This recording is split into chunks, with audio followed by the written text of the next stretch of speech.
Nurses aren't real medical professionals.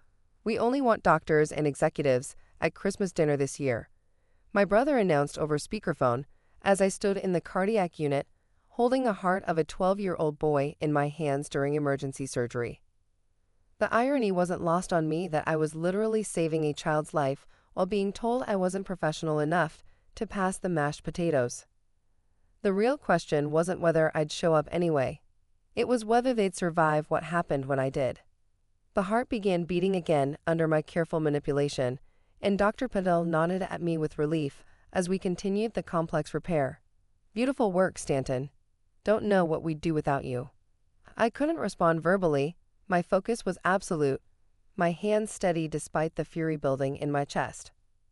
My brother Marcus's voice continued through my AirPods, which I'd forgotten to disconnect when the emergency call came in. "Are you even listening, Maya?" he demanded. "This is important.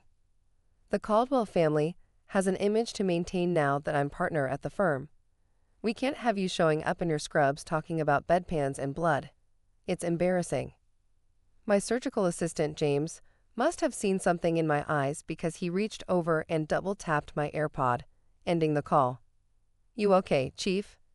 I refocused on the delicate sutures I was placing. "Fine. Let's close up. This kid's going to have a great Christmas." 2 hours later, after successfully completing one of the most complex pediatric cardiac surgeries of my career, I finally sat in my office and let Marcus's words sink in. Just a nurse. Embarrassing. Not a real medical professional. I looked at my wall of certifications and degrees. BSN from Johns Hopkins. MSN from Yale. PhD in nursing practice. Board certifications in critical care, cardiac surgery, and pediatrics. 20 years of experience. Chief Nursing Officer of St. Mary's Hospital, overseeing 3,000 nurses and managing a $200 million budget. Published researcher. Keynote speaker at international medical conferences. But to my family, I was just a nurse. My phone buzzed with texts from other family members. My sister Vanessa. "Don't take it personally, Maya. You know how Marcus is about appearances." My mother. "Maybe if you'd married Richard like we suggested, you'd be a doctor's wife instead of, well, you know." My father. "Your brother has a point. The Hendersons and the Wallaces will be there. All doctors and lawyers. We need to present properly." I screenshotted every message. Then I did something I'd never done before. I opened LinkedIn and changed my privacy settings to public. Let them Google me. Let them see what just a nurse really meant. The next 2 weeks passed in a blur of surgeries, administrative meetings, and strategic planning. I didn't respond to any family messages, didn't argue or plead my case. Instead, I prepared for something better. On December 23rd, I received an emergency call. Major multi-vehicle accident on I-95. All hands needed. As Chief Nursing Officer, I didn't have to respond to emergency calls anymore, but this was going to be big, and my teams needed leadership. The emergency department was controlled chaos when I arrived. Victims streaming in, families crying, staff working with choreographed precision.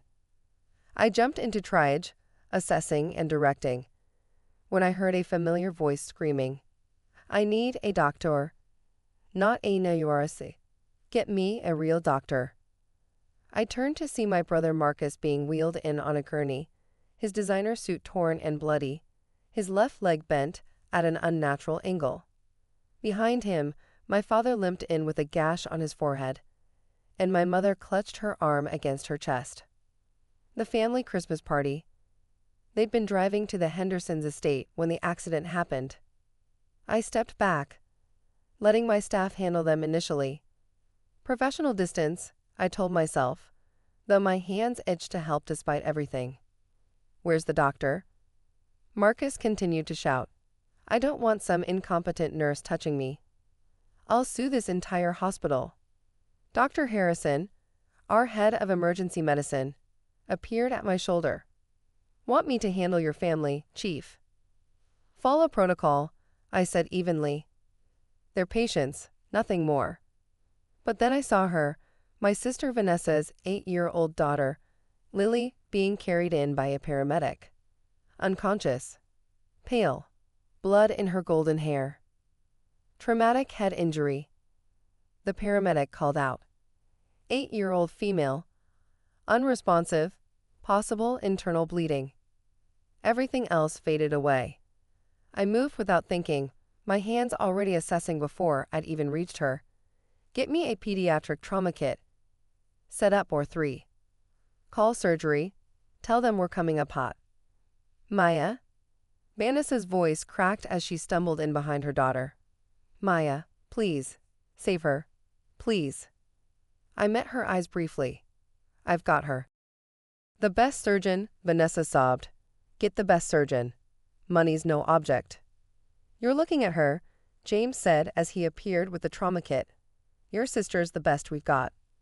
I was already moving, calling out vitals and observations as we rushed toward the elevator. Behind me, I could hear Marcus's voice. Wait, what? Maya's not a surgeon. She's just a... The elevator doors closed on his words. Or 3 was ready when we arrived. My surgical team, the best in the state, moved like a well-oiled machine. Dr. Thompson, the neurosurgeon, scrubbed in beside me. What do you think, Chief? I studied the scans. Subdural hematoma with midline shift. We need to move fast. Your call, he said simply. Lead the way. For the next 3 hours, I fought for my niece's life. Every skill I'd learned, every technique I'd mastered, every instinct I'd honed over 2 decades came into play. When Dr. Thompson's hands started to shake during a particularly delicate moment, mine remained steady. When the anesthesiologist worried about her blood pressure dropping, I adjusted our approach without missing a beat. Brilliant, Dr. Thompson murmured as I navigated around a particularly dangerous bleeder. Absolutely brilliant. Finally, we were closing. Lily's vitals were stable. The pressure in her brain relieved. The bleeding stopped. She's going to make it, I said, my voice rough with exhaustion and relief. As we wheeled her to recovery, the waiting room came into view through the glass doors. My entire family was there. Marcus in a wheelchair with his leg in a cast. My parents bandaged but ambulatory, Vanessa pacing frantically. Dr. Harrison was with them, clearly trying to explain something, when the doors opened. As I was saying, we're incredibly fortunate that our chief was available. She's the best pediatric surgical nurse in the country. Lily couldn't have been in better hands. Surgical nurse? My mother's voice was sharp. I thought you said she was the surgeon. She is, Dr. Harrison said patiently. Chief Stanton is our lead surgical nurse for complex pediatric cases. She has surgical privileges that exceed most doctors. In fact, she trains our surgical residents. But she's not a doctor, Marcus insisted, his face pale with pain medication, but his snobbery intact. That's when Dr. Elena Rodriguez, the new head of cardiac surgery, walked past.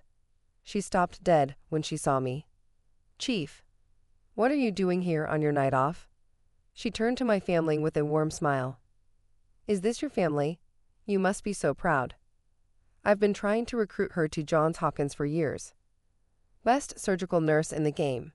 Hell, she's better than half the doctors I work with. Elena, I said quietly. My niece. Traumatic brain injury. Her face immediately shifted to professional concern. Who did the surgery? I did, with Thompson assisting. Thank God, she said fervently. No one I'd trust more. She looked at my family again. You know, your daughter literally wrote the book on pediatric cardiac surgical procedures. We use her techniques at Hopkins, at Harvard, internationally. Marcus's mouth opened and closed like a fish. Dr. Rodriguez wasn't done. Chief Stanton, I heard you saved the Watson boy last week. Beautiful work. This from Dr. Kim, our head of pediatrics. Chief, about next week's board meeting. Dr. Patterson, the hospital CEO, stopped beside us. Oh, family visiting? How lovely. You must be incredibly proud. Maya's revolutionized our surgical protocols. Mortality rates down 40% since she took over. One by one, they kept coming. Every doctor, every administrator, every department head who happened to pass by stopped to pay their respects, to ask my opinion, to defer to my judgment. Chief, when you have a moment. Chief, could you review this case? Chief, we need your input on. My father finally found his voice. I don't understand. Maya's a nurse. Just a nurse. Dr. Patterson raised an eyebrow. Just a nurse? Your daughter is the chief nursing officer. She oversees all nursing operations, has full surgical privileges, and sits on the board of directors. Half the doctors here learned their surgical techniques from her. The other half wish they had. But at Christmas, Marcus said only doctors and executives. My mother trailed off. I have an MBA from Wharton, I said quietly. Forgot to mention that. I'm an executive. Chief officer level. Same as any C-suite position in corporate. Actually, my budget's probably bigger than whatever Marcus manages as a junior partner. Vanessa burst into tears. I don't care what any of you are. Is Lily okay? That's all that matters. I softened, moving to embrace my sister. She's going to be fine. Full recovery expected. She'll be awake soon. You saved her.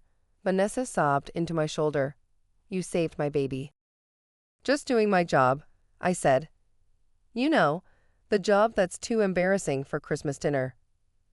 The waiting room went silent. Finally, Marcus spoke, his voice small. Maya, Save it. I cut him off. I've spent years listening to you diminish what I do. Do you know why I became a nurse instead of a doctor? Because nurses save lives. We're the ones at the bedside for 12-hour shifts. We're the ones who catch the mistakes, who notice the subtle changes, who hold your hand when you're scared. And surgical nurses? We're the ones who make sure people like Lily come out of the OR alive. I didn't know, he said weakly. Because you never asked. You just assumed. Nurse equals less than. Well, let me explain something to all of you. This hospital runs because of nurses. Those doctors you're so impressed by, they'll tell you themselves. They're only as good as their nursing team. And I lead the best nursing team in the state. Maya, my father started. I'm not finished. You want to know what I did last week? I performed emergency cardiac surgery on a 12-year-old. Me, not assisting, performing. Because I'm one of 6 nurses in the country certified to do so.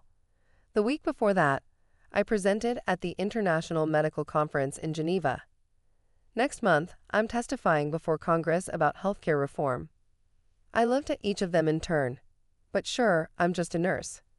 Too embarrassing for Christmas dinner. Not a real medical professional. We were wrong, my mother said quietly. We were so wrong. Yes, you were. A small voice from behind me said, Aunt Maya? I turned to see Lily being wheeled out, awake and alert despite the bandages. I moved to her side immediately, checking her pupils, her responses. Hey, sweetheart. How are you feeling? My head hurts, she said, then looked at her parents. Aunt Maya fixed me, right? The nurses said she's the best. Yeah, baby, Vanessa said through fresh tears. Aunt Maya's the best. Marcus cleared his throat. Maya, about Christmas. I have plans, I said simply. Every year, I volunteer at the Children's Ward Christmas party. We have kids who can't go home for the holidays. Kids like the one whose heart I held in my hands while you were uninviting me from dinner. That's where I'll be. Could we come? Vanessa asked hesitantly. To help. I studied my sister. She looked genuine, holding her daughter's hand with a new understanding of what really mattered. The kids would like that, I said finally. Bring presents, lots of them, and leave your judgment at home. Over the next few days, as my family members recovered, they got a first-hand look at what just a nurse really meant. They watched me manage crises, direct teams, make split-second decisions that saved lives. They saw doctors defer to my judgment, saw administrators seek my input, saw patients' families cry with relief when they learned I was on their case. On Christmas morning, they all showed up at the children's ward. Marcus on crutches, my parents moving carefully, Vanessa and Lily, who'd been discharged but insisted on coming, wearing matching Santa hats. "How can we help?" Marcus asked humbly. I handed him a stack of presents. Room 302 has a little boy who loves dinosaurs. Room 304, twin girls who are into princesses. Make sure every kid gets personal attention. As the day went on, I watched my family interact with the sick children, saw their eyes open to a world beyond corporate ladders and social status. Marcus spent an hour reading stories to a 5-year-old cancer patient. My mother helped feed babies in the NICU. My father played chess with a teenager waiting for a heart transplant. "Maya," Vanessa said during a quiet moment, "I need to apologize. Not just for this year, but for every time we made you feel less than. You're not just a nurse. You're a hero." "I'm not a hero," I corrected. "I'm a nursing professional. One of millions who do this work every day without recognition or respect. The only difference is, today you finally saw it." Dr. Rodriguez appeared in the doorway. "Chief, sorry to interrupt Christmas, but we've got a complex case coming in. 10-year-old, rare cardiac condition. I could use your expertise." I looked at my family. "Duty calls." "Go," Marcus said firmly. "Save a life. We'll keep the party going here." As I headed toward the OR, I heard him telling one of the children, "My sister? She's the best surgical nurse in the country. Want to know something cool? She's basically a superhero in scrubs." I smiled as I scrubbed in. It had taken a near tragedy, but my family finally understood. I wasn't just anything. I was a nurse, and that was everything. The 10-year-old surgery was successful. A Christmas miracle, the parents called it. But I knew better. It wasn't a miracle. It was skill, training, dedication, and the kind of expertise that comes from decades of being just a nurse. Later that evening, exhausted but satisfied, I found my family still in the children's ward, now joined by the Hendersons and Wallaces, the very families they'd been so eager to impress. "There she is," Dr. Wallace exclaimed. "Maya, I've been trying to recruit you for my practice for years. These must be your proud parents." As I watched my father beam and my mother gush about their daughter the chief, I felt a mix of vindication and sadness. It shouldn't have taken a crisis and public recognition for them to value what I did. But as Lily ran over to hug me, her bandaged head a reminder of how close we'd come to losing her, I decided to let the past go. They'd learned their lesson. "Best Christmas ever," Lily declared. "I got to see Aunt Maya save people." "Just doing my job," I said, ruffling her hair gently. "Yeah," Marcus said, meeting my eyes with newfound respect. "Just doing the most important job in the world." I looked around at the sick children laughing, my family finally understanding, and my colleagues, my brothers and sisters in scrubs, continuing their life-saving work even on Christmas. "Merry Christmas, everyone," I said. "Now, who wants to help me deliver the evening medications? Real medical professionals only." Marcus raised his hand first. "Can a humble lawyer help?" I smiled. "I suppose we can make an exception. Just this once." As we walked down the hall together, my brother on crutches trying to keep up, he said quietly, "Maya, next Christmas, dinner's at the hospital. The whole family. We'll cater it for your entire staff." "That's more like it," I said. "And Maya? I'm proud to be the brother of just a nurse." I stopped walking, surprised to feel tears in my eyes. "Thanks, Marcus. That means everything." Because in the end, that's all any of us want, not praise for being exceptional, but respect for being exactly who we are. And I was a nurse. Chief or not, surgical privileges or not, executive title or not, I was a nurse. And there was nothing just about it.